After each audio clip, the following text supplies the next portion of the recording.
Hi, everyone. Happy New Year and happy Independence Day to my fellow Zoes out there. Happy Haitian Independence Day. We celebrated on January 1st. I had my soup jumu. I finished the last of it last night, and I have been fighting a cold for weeks. I wanted to make this video so long ago, but I have got by the flu. Um, I got sick early December.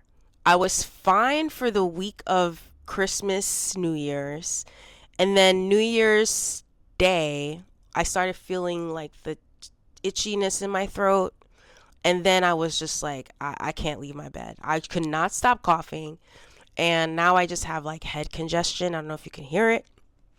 But I woke up today. I actually had some energy, and I'm like, I'm going to record this video finally because I don't want it to go too long into the new year where it's not even like a new year video anymore. Any other Stranger Things fans out there? Because I am in my feelings about that series finale.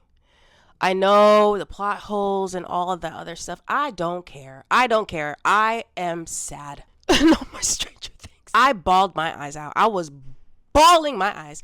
I'm 41 years old, and this show has been on for what, 9, 10 years.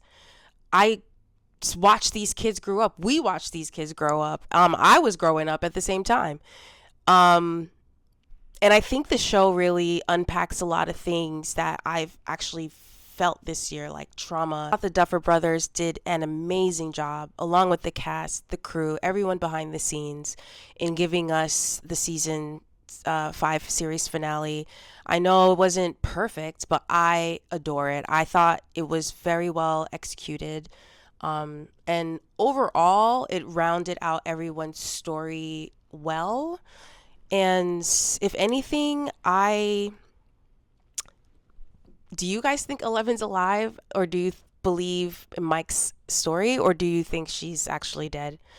I don't know. I feel like I understand the people that are upset because they want her to find her happy ending, but that's not life. Sometimes that's not what it looks like. And I would choose to believe Mike's story, and maybe in like 10 years they meet up again. I was in my feelings, y'all. I was crying, and every time I think about it I start crying. And now that I liked so many things on Instagram, TikTok and YouTube, like, I'm just getting served Stranger Things content, and I'm obsessed with it. I love it. They're on Jimmy Fallon. Sadie Sink was on Jimmy Fallon last night. Vecna's on Jimmy Fallon tonight. Caleb, I think he's training for something. I don't know if it's live action. Spidey, I don't know. Because him and Sadie, Gwen, I'm just saying. But yeah, I'm sad the show is over. But I'm going to carry with me forever. And I'm really inspired, actually, by the Duffer Brothers in how they gave us this. It's so inspiring as a creative, too. And I'm also thinking about, like, what's the next chapter in my life. And I don't know, maybe it's screenwriting, because I am obsessed with TV and movies, a particular kind.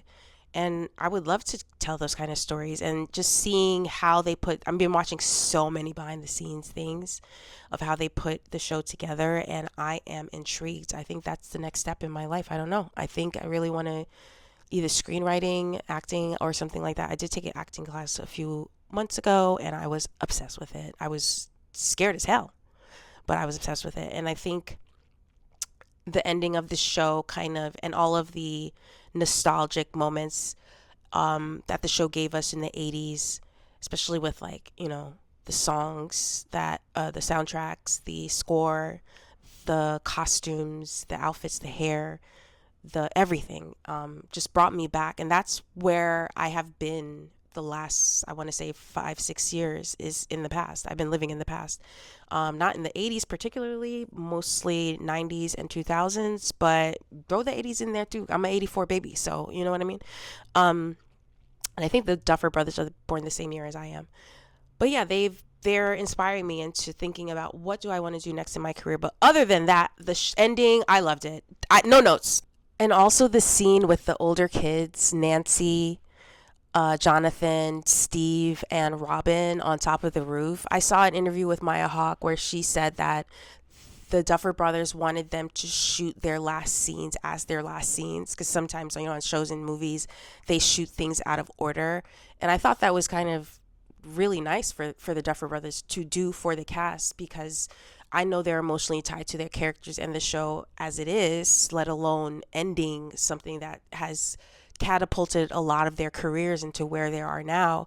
So I could understand the emotional connection that they have to the characters, to the show, and everything like that. And I thought it was a very nice gesture of the Duffer Brothers to do that for the cast. But it's tale as old as time. Like, we've been there. I remember graduating college. I remember having those talks with everybody in my orbit. I had so many people that I would say, like, we're gonna hang out, we're gonna hang out, we're gonna hang out, and then it slowly dwindled as time went on. And the last year, last 2025, I lost even more friends. And I think that's the story of growing up and becoming and evolving into who you're supposed to be. And I really understand the Duffer Brothers' intention in saying, like, 11 has to die in order for them to move on. I get it. And there's so many things that I would love to hold on to, like the nostalgic memories that make me feel safe and comfortable and warm and everything, but I need to challenge myself. I need to get out of my comfort zone and figure out what is the next step for me. I can't keep sitting in the basement playing Dungeons and Dragons. I think I should just make another video of that, because I could talk about this all day. On that note, I just want to get into what 2025 has taught me and what I have to leave behind. I can't bring these things with me moving forward, and as sad and heartbreaking as it is to let a lot of these things go, I have to. And it's a realization that I've come to over the last few months, over the last year. So let's get into it. I'm here with my lovely coworker, employee of the month, my Siberian cat Willow. She is taking a nap. She was in my room, and then I was recording here, and she's like, oh, we're going in the living room? Okay. So she's plotting up here. So she might get up, she might leave, but she's here, and she loves you guys too. And I celebrated New Year's. I went to, I'm from Brooklyn, New York. I live in New York City. One of my friends is a manager at Moxie Hotel, one of the Moxie hotels in New York City. And his partner, his longtime girlfriend of like 10, 15 years, they were DJing as well. So she said, like, let's go out. And I said, I don't know about going outside. But I went, and I had such a good time. It was very low-key fun. And it really was nice to ring in the new year and start over again, like kind of actually feel like I'm starting fresh. Because I'm not one to make resolutions or anything like that, to say like, oh, it's a new year, now I'm going to do the things that I said I was going to do. Because I've been trying to do these things, the things that I wanted to do for the last year and a half, because if you're new to this channel, I have been underemployed since March 2024, where I was let go from my job as a content strategist, copywriter within the beauty sphere industry, but I really work across multiple industries and verticals. But I was let go due to restructuring of the company, and since then I haven't been able to find work at all. You know, I have 20 years of experience. I have a degree from NYU as a journalist. Yeah, so since March 2024, I've been trying to find full-time salaried 40-hour a week work, and I have been very unsuccessful in doing so. And at the beginning of this, of my, journey into trying to figure out where my income's coming from, because right now I have little to none income. Been living off of my savings. I've been working odd jobs. I have a client that I've been assisting. Actually, I have two clients that I've been assisting. But it's not enough to like sustain a life that I lived before I was let go. Like for 20 years, I was fine. I didn't really have any money issues. I traveled, I went out to dinners, I had a class pass, I did the excursions, I had people over, I bought a lot of, wine for my apartment, and I did a lot of things, and I just spent money on things that I don't need. But so while I say that 2025 was one of my hardest, most stressful, most traumatic years because it really forced me to look at my life and look at life in general, look around me in a very different way.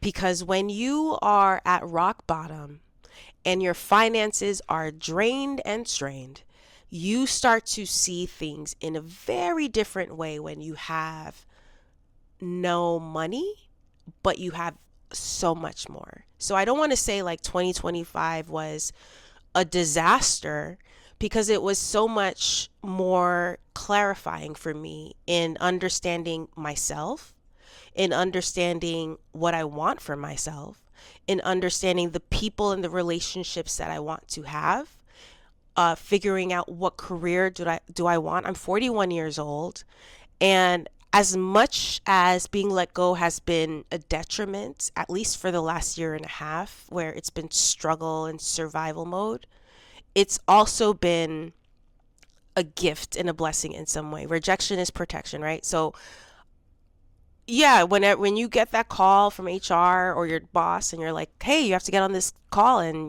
what's up, and we love the work that you're doing, but we're changing the structure of the company and we're going to let you go with severance and this and blah blah blah, and we're going to pay for your health insurance for 4 months. And I'm like, great. And then I got unemployment, and then unemployment ended.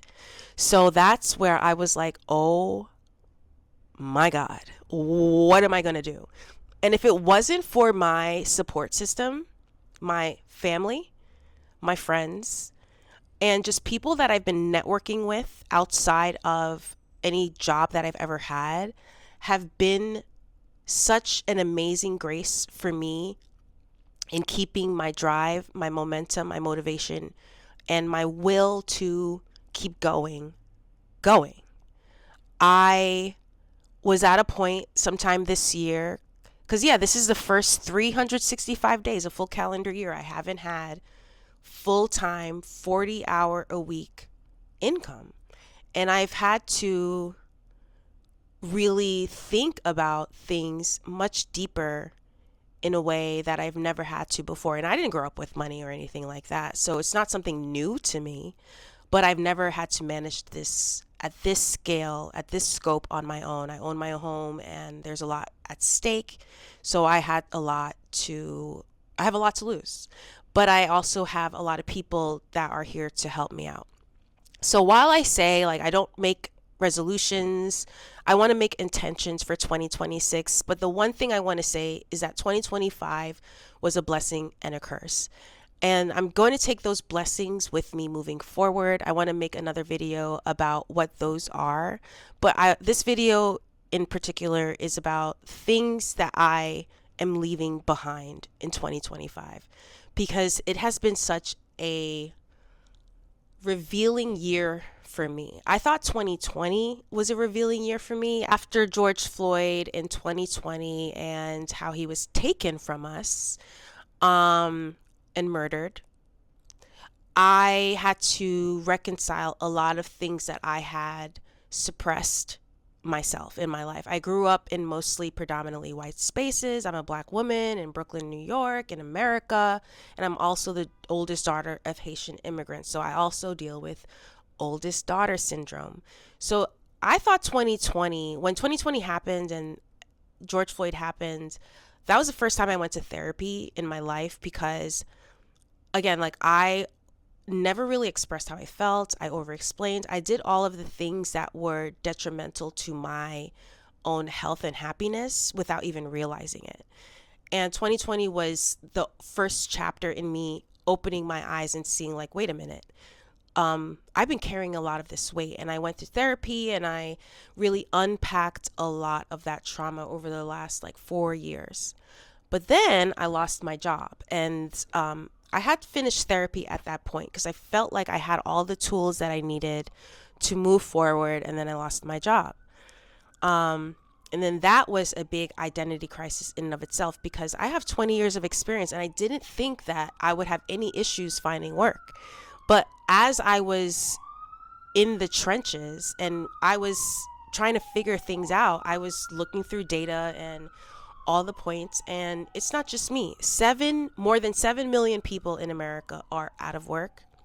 And a lot of that has to do with the instability this administration is inflicting onto our job market and our economy. So it has nothing to do with us as individuals. I have met people through my YouTube channel and other places who have 2 PhDs and can't find work, who have 30 years, 40 years experience, 50 years experience and can't find work, because it's not the lack of trying or the lack of skill or knowledge. It's just the jobs aren't there. So I had to kind of get, scrappy do about it and try to figure things out where I've been taking these odd jobs. I worked at a bakery for standing on my feet for 8 hours, bagging cookies for holiday season. Like, nothing is above me. Everything is, you know what? We're all the same. Like, I could do whatever you want. What do you need me to do? 2025 was brutal for me. It was one of the most hardest, tragic years of my life.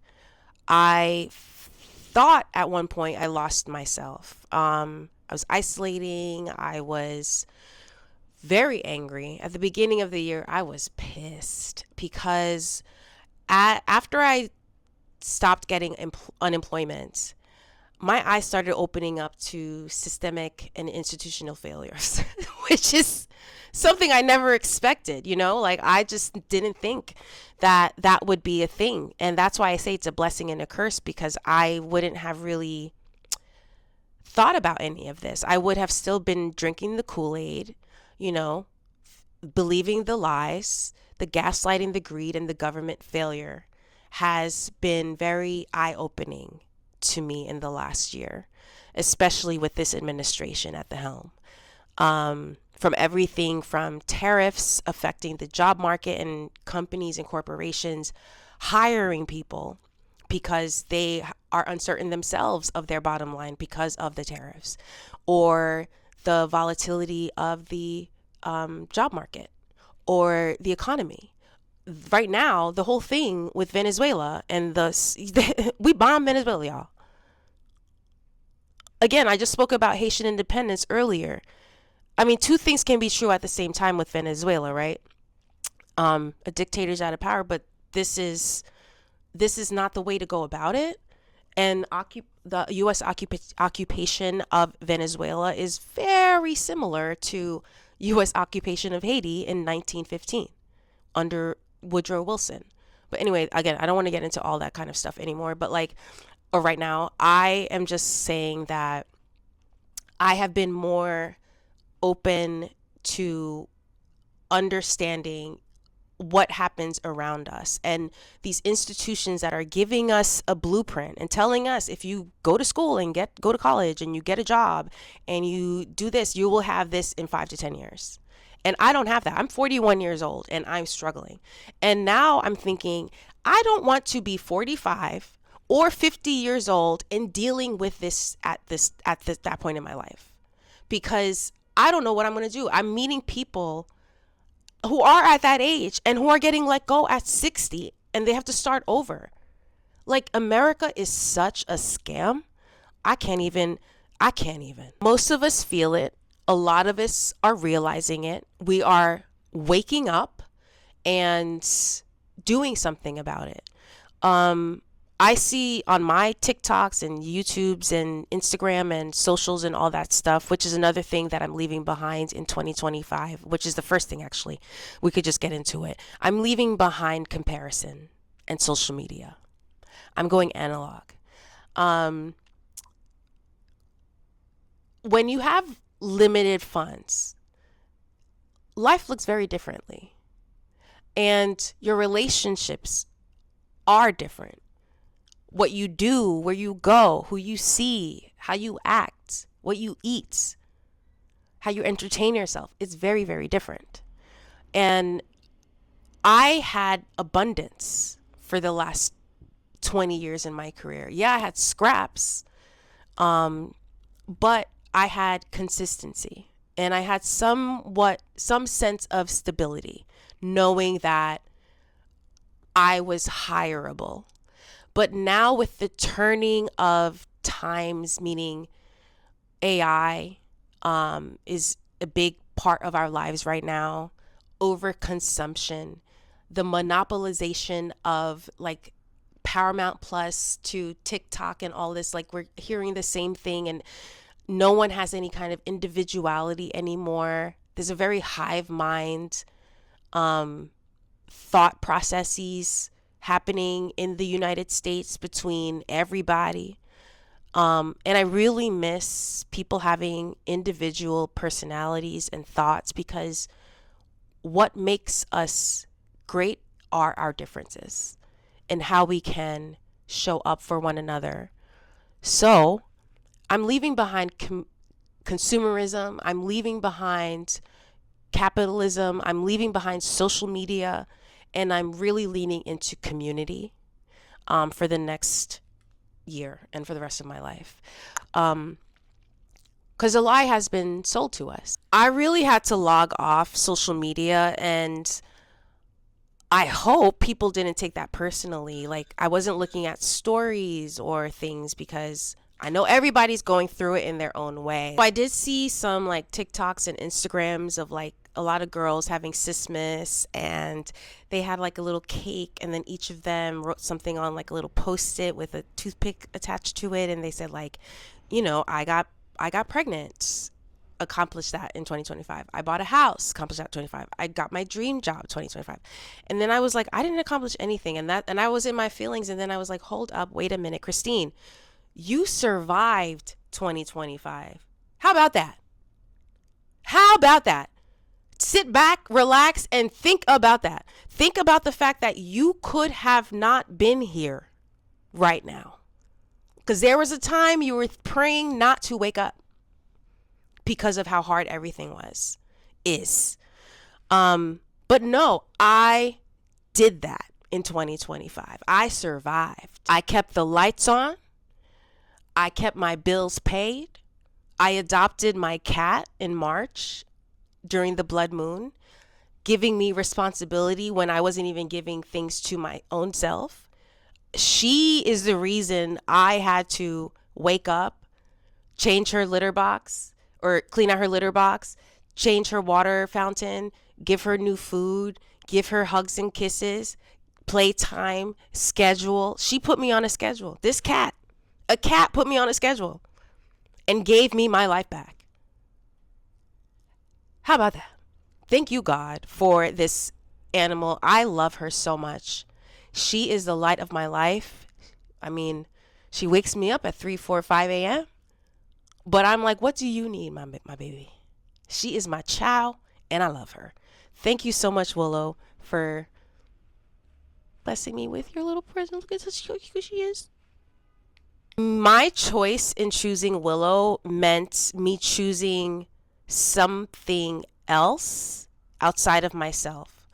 And it meant me choosing care and responsibility. That's what it mostly was. I restarted my YouTube channel. I had this channel maybe like 10 years ago. I did like hair reviews and stuff. And at one point in 2025, like I was explaining things to my friends and family about like the hardships, the trials, tribulations I was going through. And a lot of them could not understand because they're not in the situation. And I don't blame them.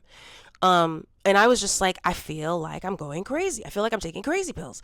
So I got on YouTube and I spoke my truth. And that was a big catalyst into me getting my creativity back and getting my drive back, because I had so many people comment on those videos, specifically the unemployed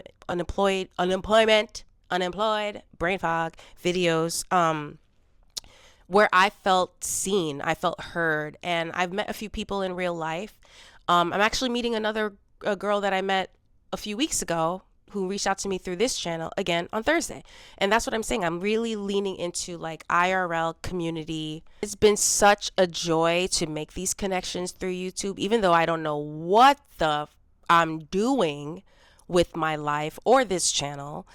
It has been very comforting and a driving force to be seen and heard from people who understand exactly what I and more than 7 million Americans in the United States are going through in terms of finding full-time work. But leaving behind that negative talk in 2025, Christine, okay?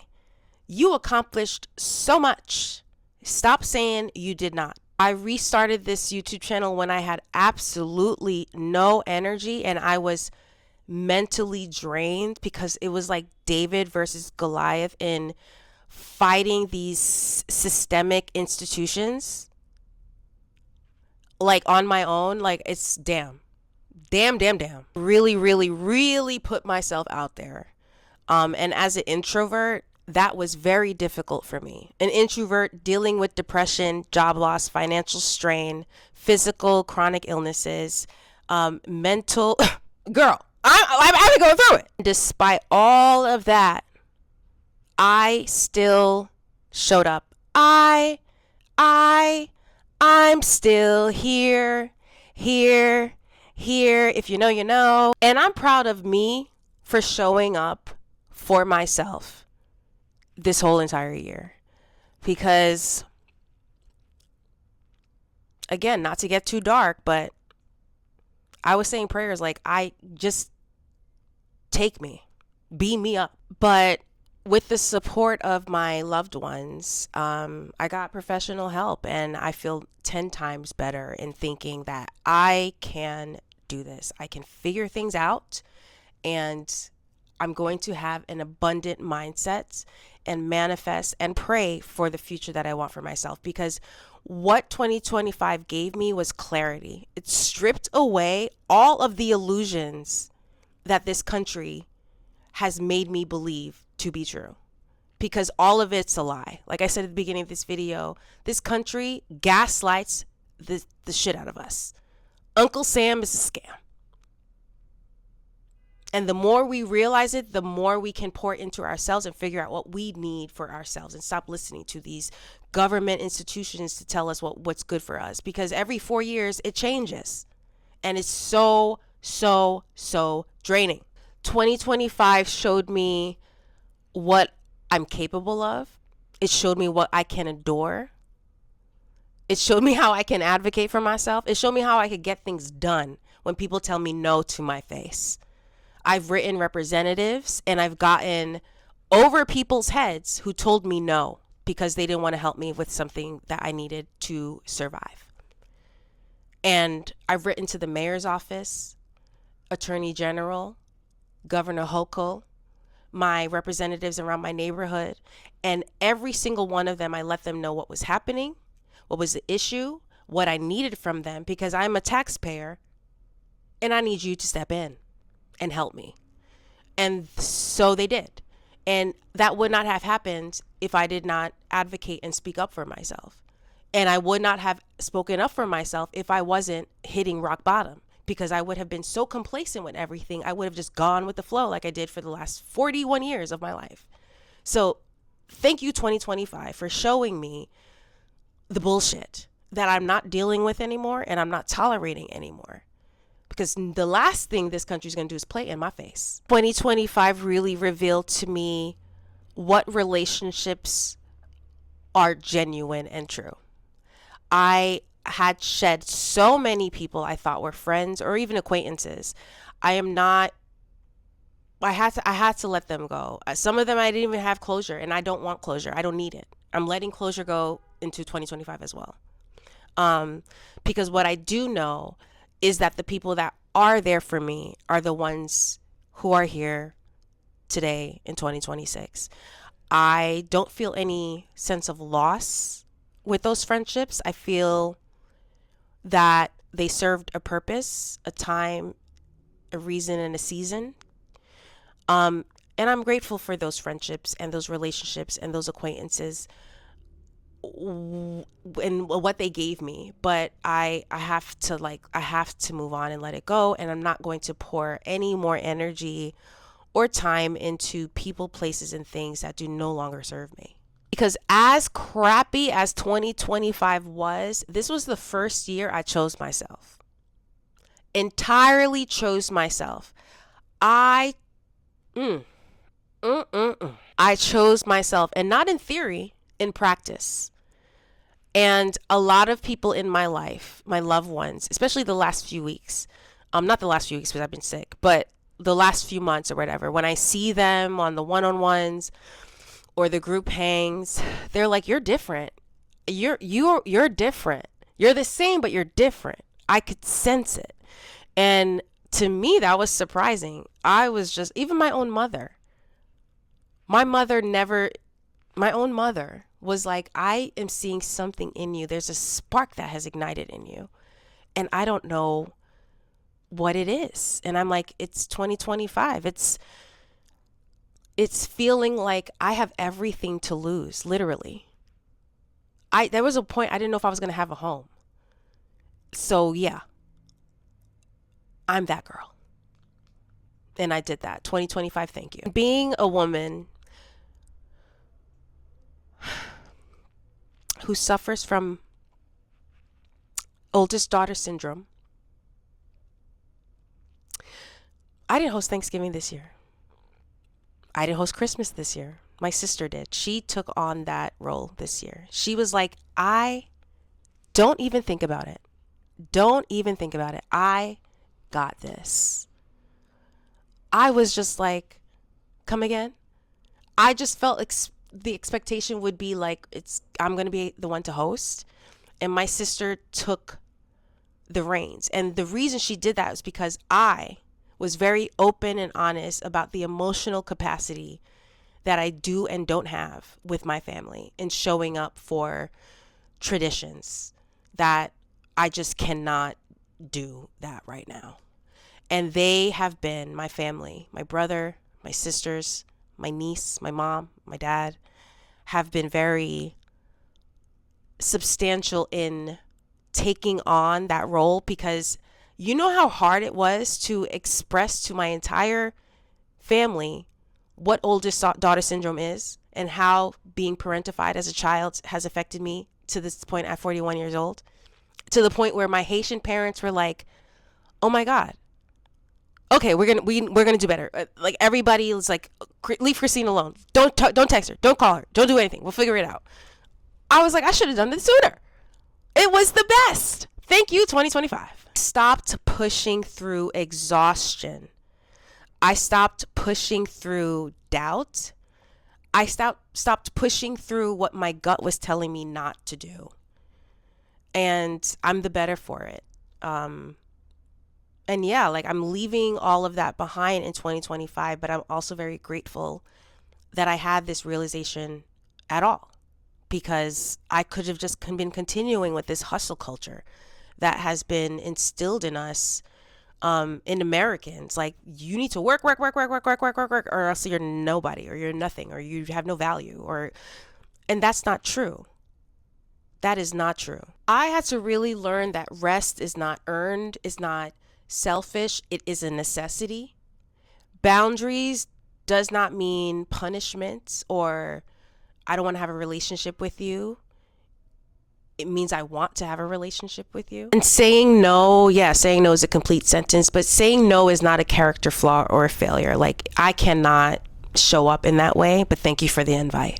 I also learned strength is not sacrifice. Strength is discernment. And strength is really knowing when to step back, sit back, rest,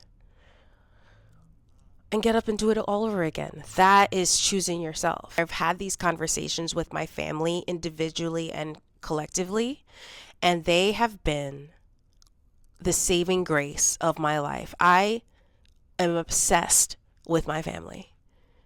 I wish people had family like mine, because the way I was terrified to even express how I feel, and the way that they received it and were open to it and be like, okay, actually, that's what we want for you. You know what? They have a separate chat, and I'm not in it. They'll figure things out. They'll tell me what's up. And they want me to figure out what I need to figure out, and they'll figure out the rest. And that's why I'm so happy that I spoke up for myself. And that's, to me, is revolutionary, because I would never have spoken up for myself if 2025 did not happen. I would have never done that. I would have allowed myself to continue to choose others before me. And a lot of that emotional resilience that I've been carrying for my entire life, for 41 years, were not obliterated or completely disappeared, but it was lifted. I felt more space.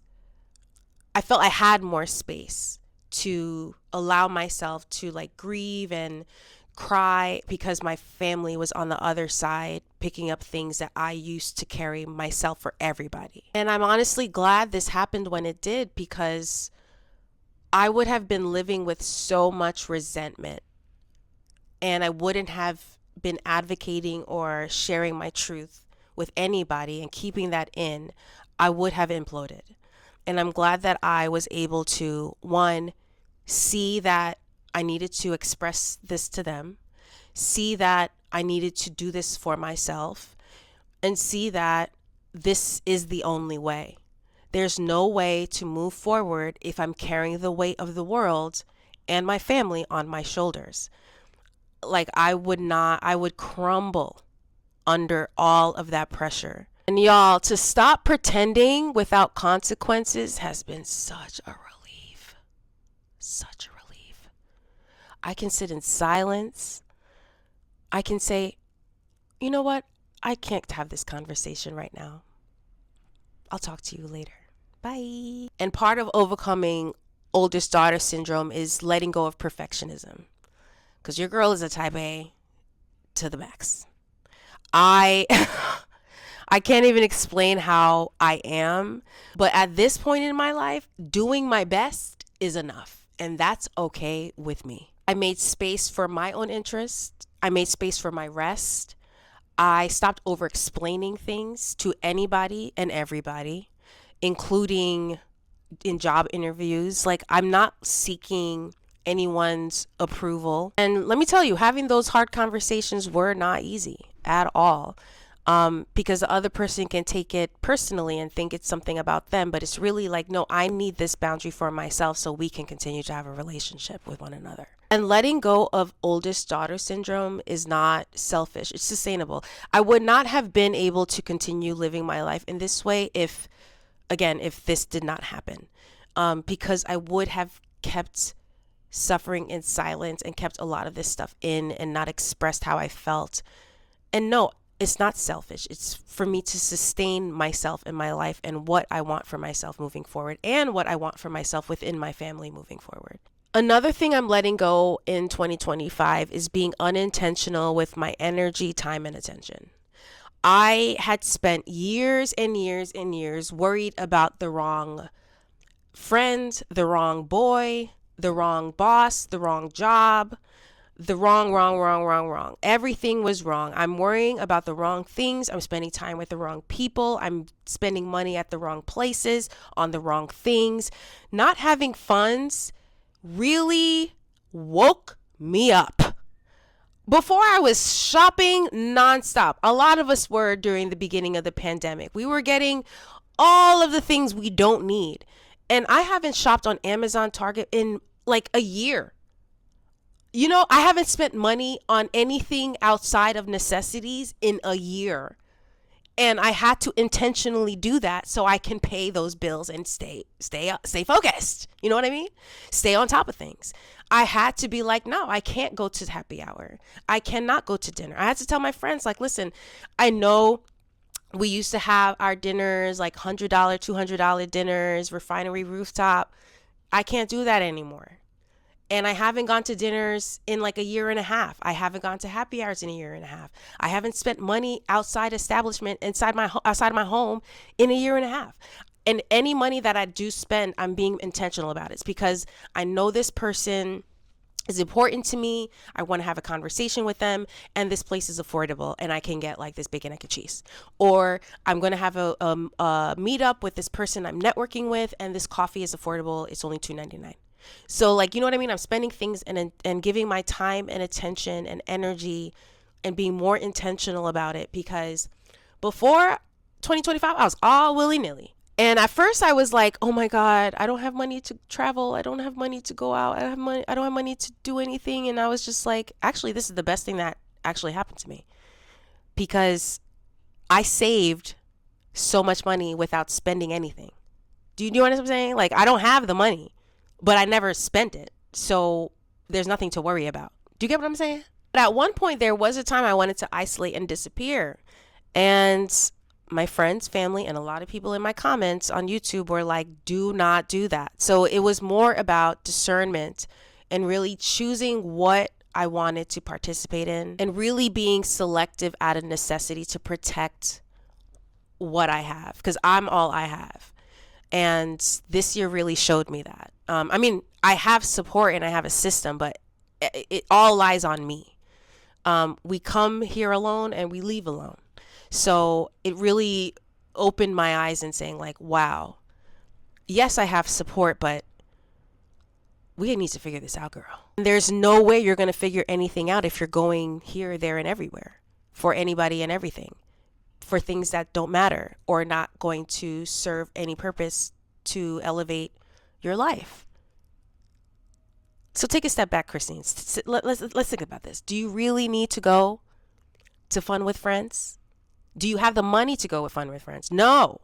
What would you do with Fun with Friends? What would you do with the people that you talk to at Fun with Friends? Do you really need to go to CultureCon? No, you do not. And you know what? I love having fewer plans. I love being selective about my time and energy. I love it. I absolutely adore it. I think it's one of the best things to happen to me, like I've been saying this whole video. I'm leaving behind productivity for appearances. I'm leaving behind online noise that feels like connection. Anything on social media, like it feels like you feel seen and heard if you're on TikTok all day long and you're on like jobless TikTok and everybody's giving you their 10 cents, 25 cents, 5 cents, dollar about their situation. But that is just cluttering my mind. So I have to kind of be more selective, I have to be more selective with my presence online as well and more intentional about it. So I'm leaving all of that behind in 2025 because I need to look forward on what's best for me. It's okay to see other people's opinions and use some of their insights to my benefit.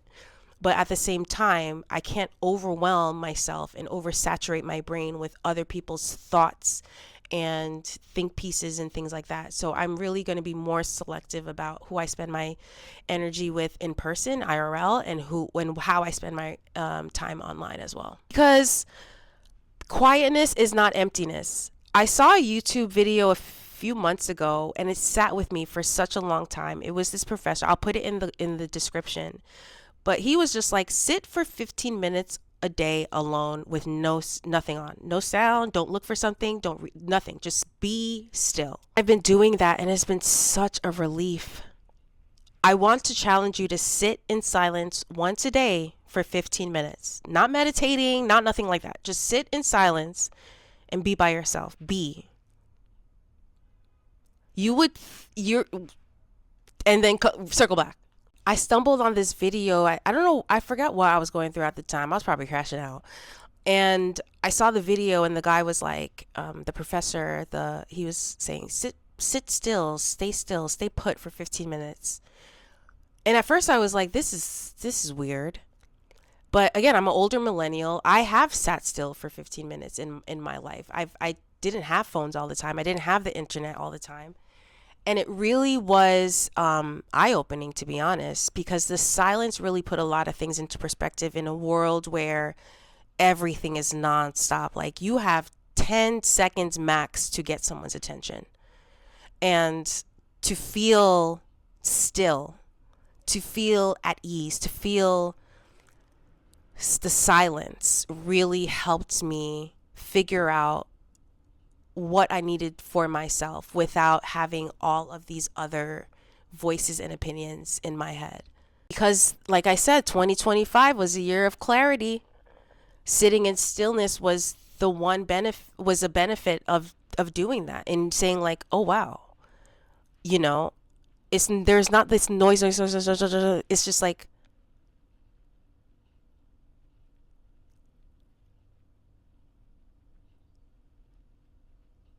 I challenge you to do the same and tell me how you feel. I'm very curious to see how other people take this exercise. I think it's something that all of us should do, especially in the AI is taking over. Like, I don't even know what's AI anymore on TikTok. Like, I can't even tell. And I like, honestly.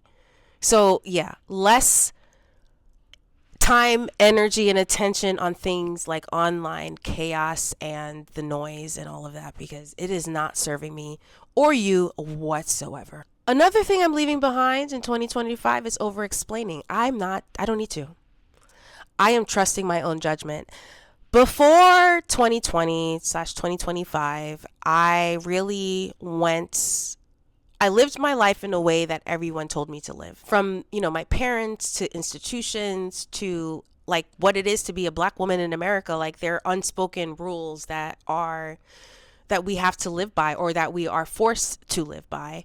And that's something that I have just never questioned and never challenged ever in my life. But since 2020, and especially in 2025, I have learned to trust my own judgment, not just because I know it's best for me, but because it will physically hurt me. It would physically ail me, because the mind and the gut are connected. The mind is your first brain, the gut is your second brain. And I realized for me, when I am very stressed, depressed, anxious, or any of those negative feelings, I can't eat. I end up throwing up my food. I can't keep down water. I got down to like 100 pounds at one point in 2021. And not because I wanted to be skinny. It's because I was so stressed out that I just couldn't keep food down. And eventually I found a doctor, a psychiatrist, who was like, you have a mind-gut disorder called cyclical vomiting syndrome. And I was just like, what is that?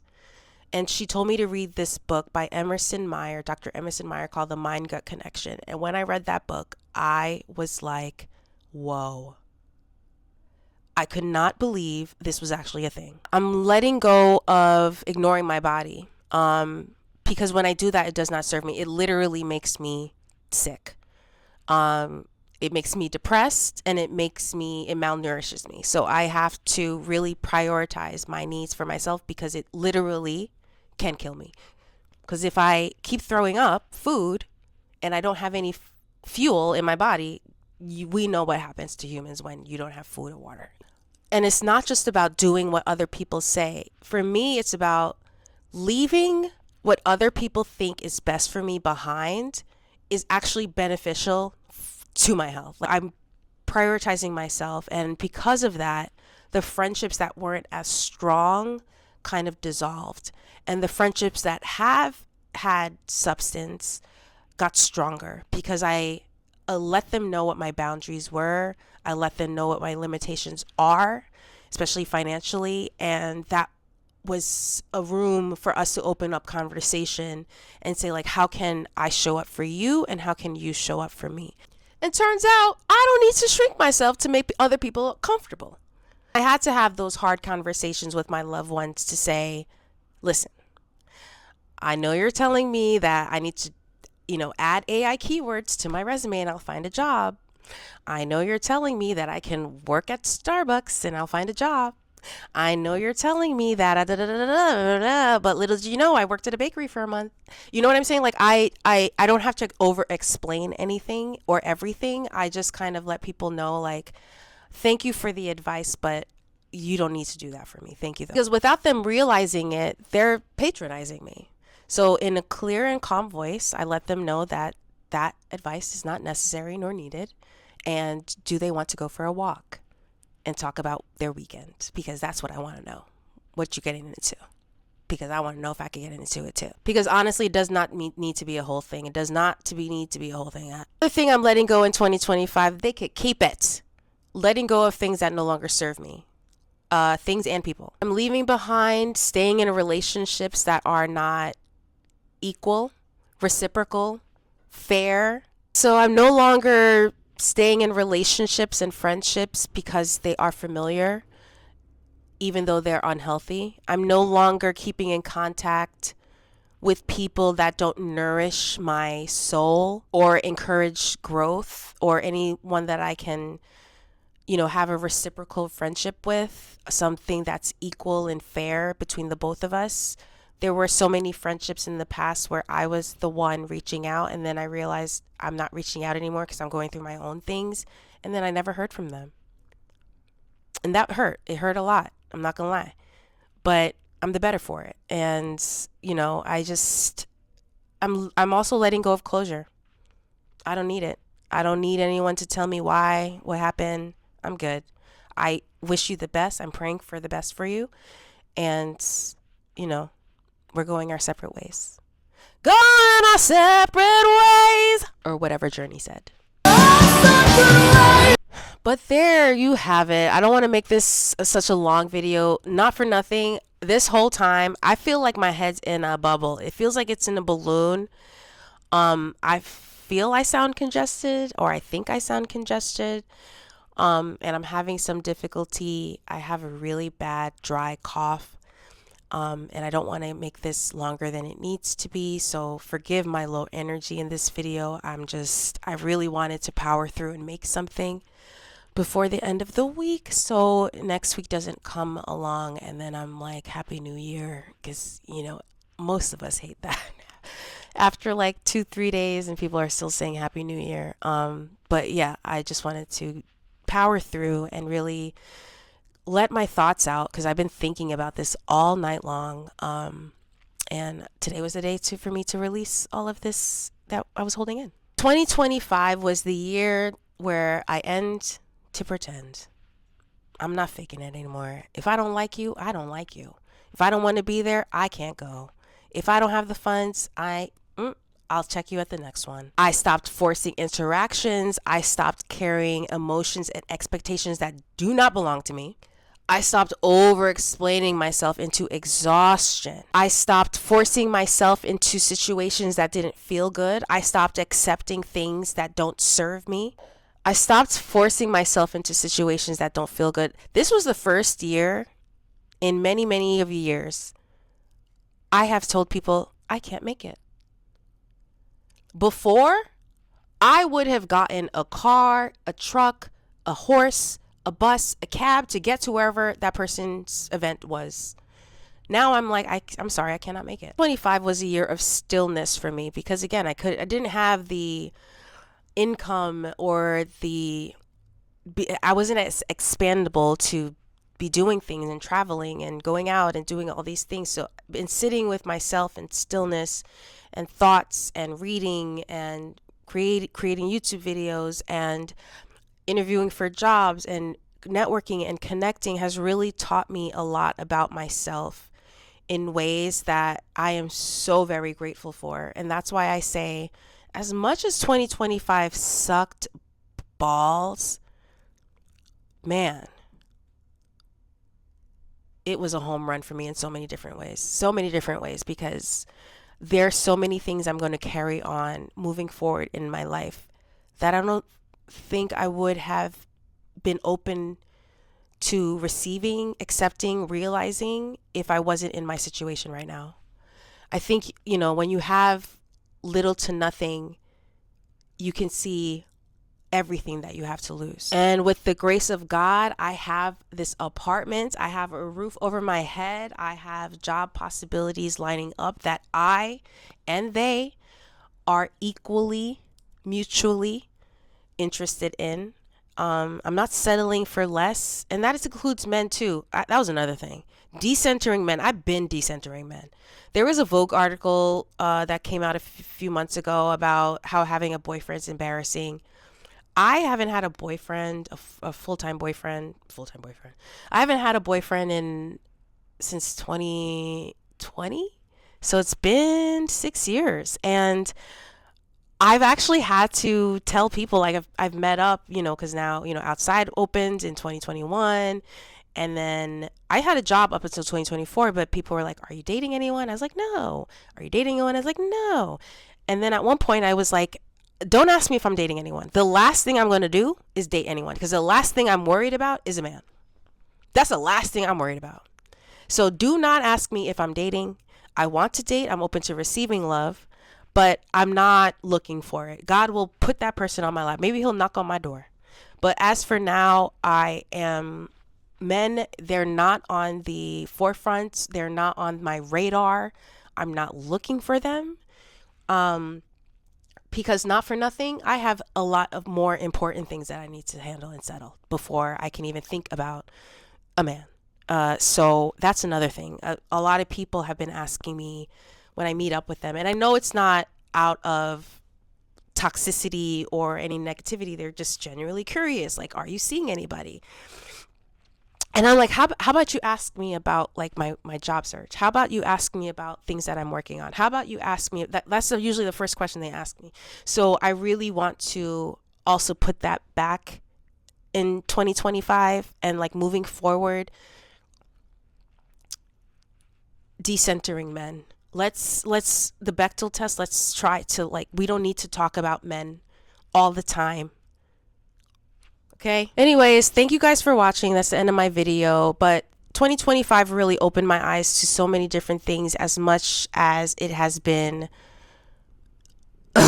it's been hell. I'm putting down the emotional weights and everything that I've been carrying my entire life. And for the first time in my life, I'm going to live on my terms with this mindset.